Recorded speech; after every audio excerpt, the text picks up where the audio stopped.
வணக்கம் மக்களே. இந்த வீடியோல நம்ம சில பங்குகள் பற்றியான அப்டேட்ஸ் எல்லாம் டிஸ்கஸ் பண்ண போறோம். இத பற்றியெல்லாம் பேச போறோம்ன்ற ஒரு கிளான்ஸ் நம்ம பார்ப்போம். வங்கி பங்குகள் பற்றி தான் முதல்ல நம்ம டிஸ்கஸ் பண்ண போறோம். அதுல உட்கர் ஸ்மால் ஃபைனான்ஸ் பேங்க்க பற்றியான ஒரு சின்ன அப்டேட்டும் இருக்கு. டிஸ்கஸ் பண்ணலாம். அண்ட் சுப்ரியா லைஃப் சயன்ஸ்ல இன்னைக்கு ஒரு பெரிய சம்பவம் நடந்திருக்கு. ஒரு 10% வரைக்கான சரிவு இன்னைக்கு ஏற்பட்டிருக்கு. என்னன்னு பார்ப்போம் நம்ம. அடுத்தது ஒரு எஃப்எம்சிஜி பங்கு 40% வரைக்கான ஏற்றத்த குடுக்குன்ட்டு டார்கெட் குடுத்திருக்காங்க. அது என்ன நிறுவனம்ங்கிறத பற்றி பார்ப்போம். டெலிகாம் கம்பெனிஸ்க்கு வந்து ஒரு நல்ல அப்டேட். ஸோ வருங்காலத்தோட வளர்ச்சியை குறிக்கக்கூடிய ஒரு அப்டேட் வந்திருக்கு. அதை பற்றியும் நம்ம பார்ப்போம். ஸோ இதெல்லாம் இந்த வீடியோவில் நம்ம பார்க்கக்கூடிய அப்டேட்டாக இருக்குது. இதெல்லாம் பார்க்கறதுக்கு முன்னாடி நம்ம ஃபர்ஸ்ட் மார்க்கெட் அப்டேட் பார்ப்போம்.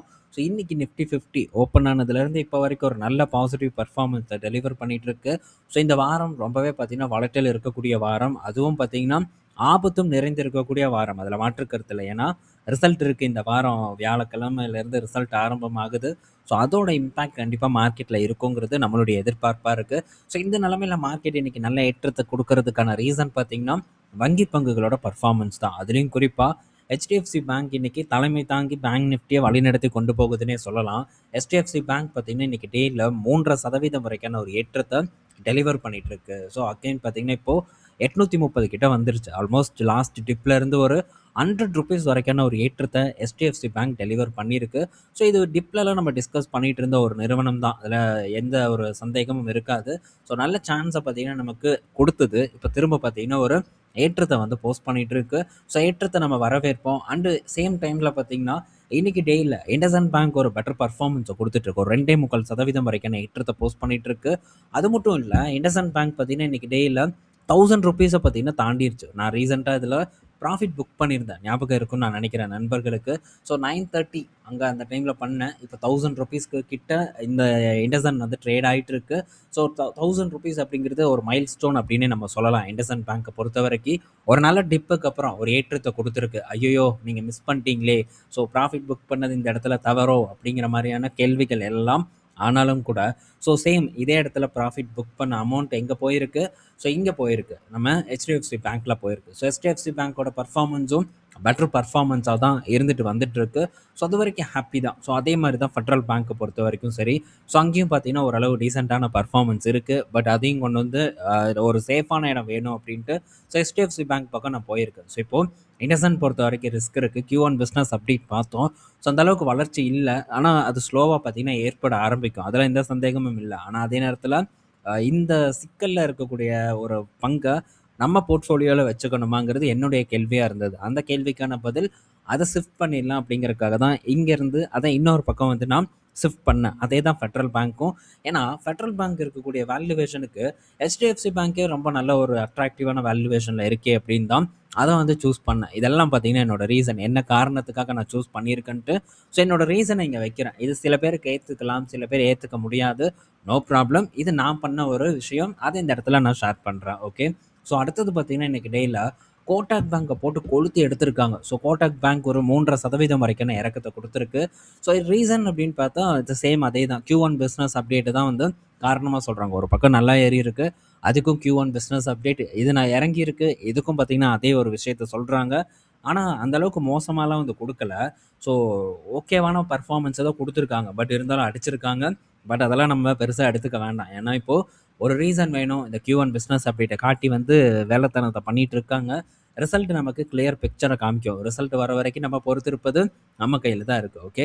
ஸோ பொறுத்திருப்போம். சான்ஸ் கிடச்சிதா அந்த டைமில் நம்ம எதை பற்றியும் சிந்திக்காமல், ஏன்னா இதுக்கு முன்னாடியே நம்ம எல்லா விஷயங்களையும் வந்து பார்த்துருப்போம். ஸோ சான்ஸ் கிடைக்கும் போது கப்புன்னு அந்த சான்ஸை பிடிச்சிக்கிறதுக்கு நம்ம ட்ரை பண்ணணும். அடுத்தது உட்கர் ஸ்மால் ஃபினான்ஸ் பேங்க். இதுக்கு முன்னாடி 2 ஆர்டிக்கல் நான் போட்டிருக்கேன் இதை பற்றி.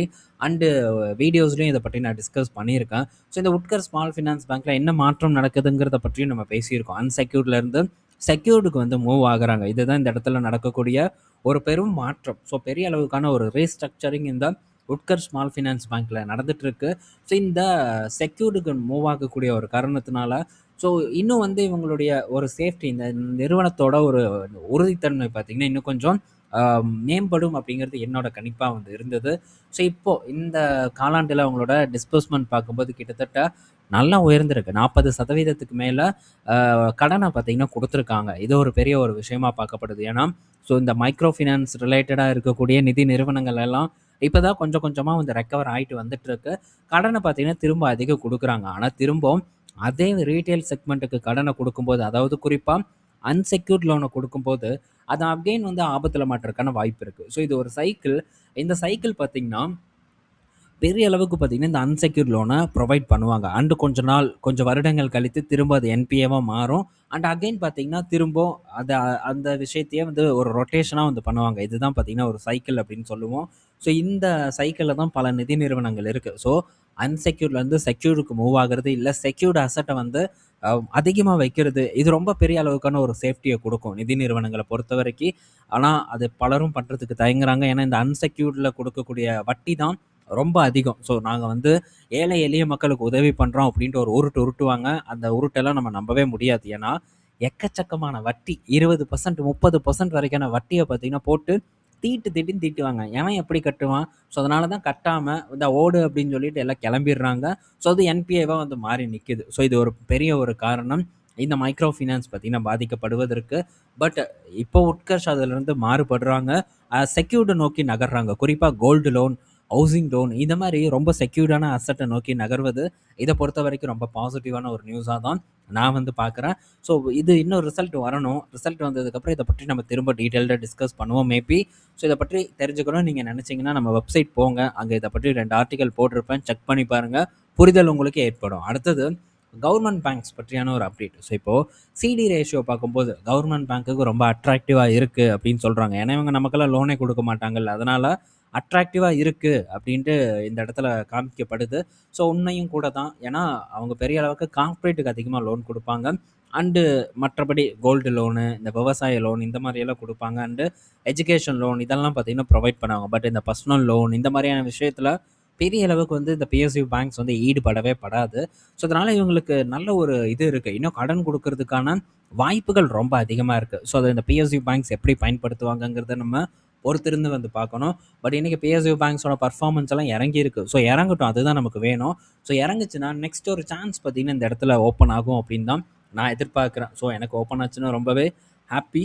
ஸோ அப்படிப்பட்ட ஒரு வாய்ப்பு எனக்கு கிடைக்குமாங்கிறத பார்த்துட்டே இருக்கேன். ஸோ மேபி எனக்கு அது ஏதாச்சும் கிடைச்சதுன்னா, கண்டிப்பா அத உங்க கூட நான் ஷேர் பண்றேன். நெக்ஸ்ட்டு சுப்ரியா லைஃப் சயன்ஸ் கிட்ட இருந்த அப்டேட் என்னன்னா, ஸோ இந்த சுப்ரியா லைஃப் சயன்ஸ் பொறுத்தவரைக்கும் இன்னைக்கு டேல ஒரு 10% வரைக்கான சரிவை சந்திச்சிருக்கு. என்ன ரீசன்னா, ஸோ இந்த போதைப் பொருள் தடுப்பு சட்டத்தின் கீழ இங்க இருக்கக்கூடிய ஒரு ஜெனரல் மேனேஜர வந்து அரெஸ்ட் பண்ணியிருக்காங்க. எதுக்குன்னா, ஸோ ஒரு எக்ஸ்பயர் ஆன ஒரு என்ஓசிய வச்சு கெட்டமைன் ஹைட்ரோகுளோரைடு அப்படிங்கிற ஒரு மருந்து பொருள பார்த்தீங்கன்னா, தென் கொரியாவுக்கு ஏற்றுமதி அதாவது எக்ஸ்போர்ட் பண்றதுக்கு வந்து ட்ரை பண்ணியிருக்காங்க. அத வந்து கண்டுபிடிச்சுட்டாங்க. கண்டுபிடிச்சு ஸ்ரீகாந்த் ஸ்ரீதரன் அப்படிங்கிறவர். ஸோ இவர் பார்த்தீங்கன்னா, சேல்ஸ் அண்ட் மார்க்கெட்டிங்கோட ஜிஎம்மா இருக்காங்க. சுப்ரியா லைஃப் சயன்ஸ பொறுத்தவரைக்கும் தலைவர பார்த்தீங்கன்னா, இப்போ புடிச்சு உள்ள போட்டுட்டாங்க. ஸோ இது என்ன கெட்டமைன் ஏதாச்சும் கெட்ட பொருளா என்னன்னு தெரியல. இல்ல போதைப் பொருளோ என்னமோ தெரியல. பட் போதைன்னு தான் சொல்லியிருக்காங்க இவங்க. இத வந்து ஏற்றுமதி செய்ய முயற்சி பண்ணதுல லாக் ஆயிட்டாரு. ஸோ இதன் காரணமா சுப்ரியா லைஃப் சயன்ஸ் இன்னைக்கு டேல ஒரு சரிவை சந்திச்சிருக்கு. ஏன்னா, இந்த சுப்ரியா லைஃப் சயன்ஸோட பெரிய அளவுக்கான வருமானம் எங்கேருந்து வருது? ஏற்றுமதி மூலியமா மட்டும் தான் வருமானம் வந்துட்டு இருக்கு. கிட்டத்தட்ட 70லேருந்து 80% வரைக்கான வருமானம் எக்ஸ்போர்ட் மூலியமா மட்டும் தான் இந்த நிறுவனத்துக்கு கிடைச்சிட்டு இருக்கு. ஸோ இது ஒரு ஏபிஐ நிறுவனம். இத பத்தி டிஸ்கஸ் பண்ணியிருக்கோம். ஸோ இதுல ஒரு டைம் வந்து ஒரு பெட்டரான ஒரு சான்ஸ் இருந்தது. ஆனா அந்த சான்ஸ நான் மிஸ் பண்ணேன். கிட்டத்தட்ட ஒரு ₹180 கிட்ட தான் இருந்ததுன்னு நான் நினைக்கிறேன். அந்த டைம்ல இதுல கன்விக்ஷன் எனக்கு இல்ல. பட் இந்த பங்கு அதுக்கப்புறம் பெட்டர் பெர்ஃபார்மன்ஸ குடுத்த ஒரு நிறுவனமா இப்ப இருந்துட்டு வந்துட்டு இருக்கு. ஸோ இந்த மாரி பல வாய்ப்புகள் கைய விட்டு வந்து போகலாம். இது வந்து மார்க்கெட்ல நடக்கக்கூடிய ஒன்று. ஸோ அத நினைச்சு நம்ம பெருசா வந்து ஃபீல் பண்ண முடியாது. பட் ஏன் நம்ம மிஸ் பண்ணோம்? எதனால இது நடந்தது? எந்த அளவுக்கான ஒரு கன்விக்ஷன் எனக்கு ஏற்படாம போச்சு? ஏன்னா இதுக்கு முன்னாடி நான் வந்து அனலைசிஸ் பண்ணியிருப்பேன். ஸோ அந்த அனலைசிஸ்க்கும் நடந்த விஷயத்துக்கும் என்ன வேறுபாடு அப்படிங்கிற கம்ப்ளீட்டான விஷயத்தெல்லாம் எடுத்து பார்க்கும்போது, நான் செய்த தவற என்னால அண்டர்ஸ்டாண்ட் பண்ண முடிஞ்சது. அத அடுத்த இனி வரக்கூடிய காலத்துல எப்படியெல்லாம் தவிர்க்கலாம் அப்படிங்கிறத பற்றியான திட்டங்கள் தொடர்ந்து போயிட்டு இருக்கு. ஸோ டெஃபினட்டா அந்த மாரி நம்ம தொடர்ந்து வந்து நம்ம வந்து இம்ப்ரூவ் பண்ணிட்டே போகணும். ஸோ அப்படி இம்ப்ரூவ் பண்ணும்போது, அடுத்தடுத்து நம்மளுடைய மூவ்மெண்ட் பார்த்தீங்கன்னா, ரொம்பவே அக்யூரேட்டா அண்டு செமையா இருக்கும் அப்படிங்கிறது என்னோட ஒரு கருத்து. ஓகே. ஸோ இதெல்லாம் நம்ம பண்ணிட்டே தான் இருக்கணும். ஸோ ஒரு நண்பர் பார்த்தீங்கன்னா, ஷேர் மார்க்கெட்ல நான் கத்துக்கிறதுக்கு ஏதாச்சும் புக்கு சொல்லுங்க அப்படிங்கிறாங்க. புக்கு பார்த்து நம்ம கத்துக்க முடியுமான்னு கேட்டா, ஸோ கத்துக்கலாம். ஆனா புக்ல படிக்கிறது பார்த்தீங்கன்னா, மேக்ஸிமம் பல பேருக்கும் பார்த்தீங்கன்னா மைண்ட்லலாம் நிக்காது. ஸோ புக் அப்படிங்கிறது ஜஸ்ட் என்ன ஏதுன்னு சொல்லும். ஆனா மறந்துரும். ஆனா நம்ம எந்த அளவுக்கு மார்க்கெட்டோட தொடர்ந்து தொடர்புலயே இருக்கமோ, அந்த அளவுக்கு நம்மளுடைய நாலேட்ஜ் வந்து வளரும். ஸோ இப்படிதான் வளரும். அத விட்டுட்டு நான் புக் 1 வருஷம் படிச்சோமா, அடுத்த வருஷத்துல நான் பெரிய ஒரு முதலீட்டாளர் ஆனனா அப்படின்னு கேட்டா, அப்படியெல்லாம் ஆக முடியாது. ஸோ அப்படி ஆகவும் ஆனோம் அப்படின்னு நினைக்கிறோம்னாலே அது ஒரு பெரிய ஒரு ஆபத்து அப்படிங்கிறத புரிஞ்சுக்கணும்.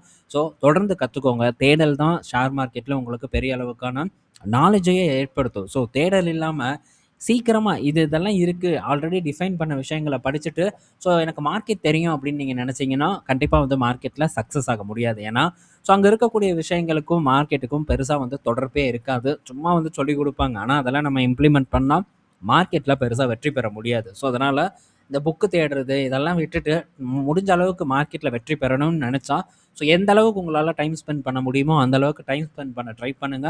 இல்லன்னா கண்டிப்பா சக்சஸ் ஆக முடியாது. எக்கச்சக்கமா புக் இருக்கு. இல்ல ஏதோ ஒரு புக்க மேபி யாராச்சும் ரெக்கமெண்ட் பண்ணுவாங்க. அந்த புக்க வாங்கி நீங்க படிக்கலாம். ஸோ பிராக்டிகலான கல்வி தான் உங்களுக்கு உதவிகரமா இருக்கும் அப்படிங்கிறத இந்த இடத்துல நான் சொல்றேன். ஸோ தியரி தான் எனக்கு வேணும்னா கண்டிப்பா வந்து கஷ்டம். ஓகே. அடுத்தது பார்த்தீங்கன்னா, ஸோ இப்ப நுவாமா பார்த்தீங்கன்னா, காட்ரேஜ் கன்சியூமர் வந்து இங்கேருந்து கிட்டத்தட்ட ஒரு 40% வரைக்கான ஒரு ஏற்றத்த குடுக்கும் அப்டின்ட்டு ஒரு டார்கெட்ட வந்து குடுக்குறாங்க. ஸோ இந்த கோட்ரேஜ் கன்சியூமர் வந்து நல்லா பெர்ஃபார்ம் பண்ணும். ஸோ சூப்பரா இருக்கும் அப்டிங்கிற மாரியான ஒரு விஷயத்த வந்து சொல்றாங்க. ஸோ பெர்ஃபார்ம் பண்ணுதா அப்டிங்கிறதெல்லாம் நம்ம வெயிட் பண்ணி பார்க்கணும். பல எஃப்எம்சிஜி நிறுவனங்கள் பார்த்தீங்கன்னா, ஸ்ட்ரகிள் ஆயிட்டு தான் இருக்கு. முன்னணி நிறுவனங்கள் உட்பட பல நிறுவனங்கள் ஸ்ட்ரகிள் ஆயிட்டு இருக்கு. ஸோ அதுவும் பார்த்தீங்கன்னா, பெரிய பெர்ஃபார்மன்ஸ் இல்ல. உதாரணத்துக்கு ஐடிசி எடுத்துக்கலாம். ஆனா இப்ப அனலிஸ்ட்லாம் என்ன சொல்றாங்க, ஐடிசிய வந்து இது பண்றாங்க. டவுன்கிரேட் பண்ணிட்டு இருக்காங்க. ஐடிசி நல்லா இருக்காது, நல்லா பெர்ஃபார்ம் பண்ணாது அப்டின்ட்டு கேட்கும்போதே எனக்கு ரொம்ப சந்தோஷமா இருக்கு. தொடர்ந்து பார்த்தீங்கன்னா, ஆட் பண்றதுக்கான ஒரு வாய்ப்ப எனக்கு இந்த அனலிஸ்ட் கொடுக்குறாங்க அப்படின்னு தான் நான் எடுத்துக்கிறேன். ஸோ கண்டிப்பா இது கீழ இருக்கிற வரைக்கும் எனக்கு ஆப்பர்ச்சுனிட்டி தான். ஸோ ஸ்டில் பார்த்தீங்கன்னா, நான் அந்த இடத்துல ஃபோக்கஸ் பண்ணிட்டு தான் இருக்கேன். ஏன்னா, அது ரொம்ப அட்ராக்டிவா இருக்கு. அத விட்டு போட்டு இது 40% ஏறும் அப்படின்ட்டு இந்த நிறுவனம் பின்னால போறதுக்கான ஒரு தைரியம் எனக்கு வந்து கிடையாது. ஸோ குவாலிட்டி பங்கு ஒரு நல்ல டிப்ல கிடைக்கும்போது யோசிக்காம பார்த்தீங்கன்னா, தொடர்ந்து அதில ஃபோக்கஸ் பண்றதுக்கு நான் ட்ரை பண்ணுவேன். இது என்னுடைய ஒரு மெத்தட். அடுத்தது பார்த்தீங்கன்னா, ஸோ இப்போ நம்மளுடைய மொபைல் பில்லெல்லாம் பார்த்தீங்கன்னா, அடுத்த குவார்ட்டர்ல 12லருந்து 15% வரைக்கும் ஏறும் அப்படிங்கிற மாரி ஒரு செய்தி வந்திருக்கு. உறுதியான செய்தி இல்ல. பட் ஏறுவதற்கான வாய்ப்பு இருக்கு அப்படின்ட்டு இங்க வந்து சொல்றாங்க. ஸோ ஆல்ரெடி பார்த்தீங்கன்னா, நல்லா தான் ஏறியிருக்கு. பட் திரும்ப வந்து ஏத்துறதுக்கான முயற்சி இருக்கு. ஸோ இது டைரக்ட்டா பார்த்தீங்கன்னா, டெலிகாம் கம்பெனிஸ்க்கு ஒரு பெரிய பாசிட்டிவ் நியூஸா இருக்கும். அதிலயும் குறிப்பா ஏர்டெலுக்கு ஒரு பெரிய நல்ல செய்தி. அதனால இன்னைக்கு டேல ஏர்டெல் பார்க்கும்போது ஒரு ஏற்றத்த தான் வந்து குடுத்துருக்கு. கிட்டத்தட்ட 1% வரைக்கான ஏற்றம் இன்னைக்கு ஏர்டெல்ல ஏற்பட்டிருக்கு. ஸோ ரிலையன்ஸும் இன்னைக்கு டேல நம்ம மார்க்கெட்டுக்கு நல்லா கான்ட்ரிபியூட் பண்ணியிருக்கு. ஸோ ரிலையன்ஸ் பார்க்கும்போதும் சூப்பரான ஒரு பெர்ஃபார்மன்ஸ் இன்னைக்கு டேல போஸ்ட் பண்ணியிருக்கு.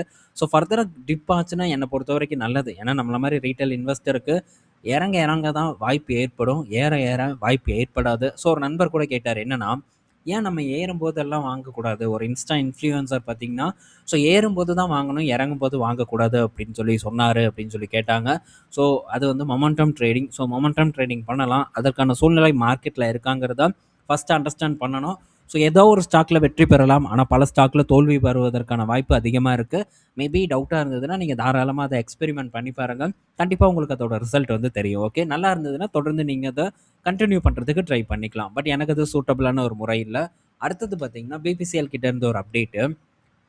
ஸோ பிபிசிஎல் பார்த்தீங்கன்னா, ஈரானியன் அந்த பெட்ரோலியம் சப்ளையர் கிட்ட பார்த்தீங்கன்னா, க்ரூட் சப்ளையர் கிட்ட வந்து டிஸ்கஷன் நடத்திட்டு இருக்கிறதா ஒரு தகவல் வந்திருக்கு. எதுக்கு? ஸோ அங்கருந்து வந்து பெட்ரோல் வாங்குறதுக்கான, அந்த கச்சா எண்ணெய் வாங்குறதுக்கான ஒரு பேச்சுவார்த்தை நடந்துட்டு இருக்கு. ஸோ இப்போ ஆல்மோஸ்ட் பார்த்தீங்கன்னா, இந்த தடைகள் எல்லாம் வந்து நீக்கப்படுது. இதனால ஸோ ஈரானியன் ஆயில கொஞ்சம் சீப்பரா வாங்குறதுக்கான ஒரு திட்டத்தில பிபிசிஎல் இறங்கியிருக்காங்க. ஸோ பிபிசிஎல் மட்டும் இத பண்ண மாட்டாங்க. மற்ற நிறுவனங்களுமே கண்டிப்பா ஈரான் ஆயில வாங்குறதுக்கான வாய்ப்பு அதிகமா இருக்கு. ஸோ எந்த விலையில கிடைக்குதுன்னு பார்ப்போம். ஆல்ரெடி ஸோ க்ரூட் பார்த்தீங்கன்னா, கொஞ்சம் ஓவர் சப்ளை ஆயிட்டு இருக்கு. இந்த சூழ்நிலையில க்ரூடோட விலை குறையறதுக்கு வாய்ப்பு அதிகமா இருக்கு. ஆனா, மேபி வார் ஏதாவது வந்தா மட்டும் கொஞ்சம் பஞ்சாயத்து ஏற்படலாம். அதர்வைஸ் பார்த்தீங்கன்னா, ஸோ க்ரூட் திரும்ப ஒரு நல்ல டிப்புக்கு போகும். இது நம்ம மார்க்கெட்ட பொறுத்தவரைக்கும் பெரிய ஒரு நல்ல செய்தி அப்படின்னு எடுத்துக்கலாம். ஸோ இந்த வீடியோல நம்ம பல இன்ஃபர்மேஷன் பத்தி டிஸ்கஸ் பண்ணியிருப்போம். பயனுள்ளதா இருக்கும்னு நான் நினைக்கிறேன். ஈவினிங் நம்ம இன்னொரு வீடியோல மீட் பண்ணுவோம். பாய் மக்களே!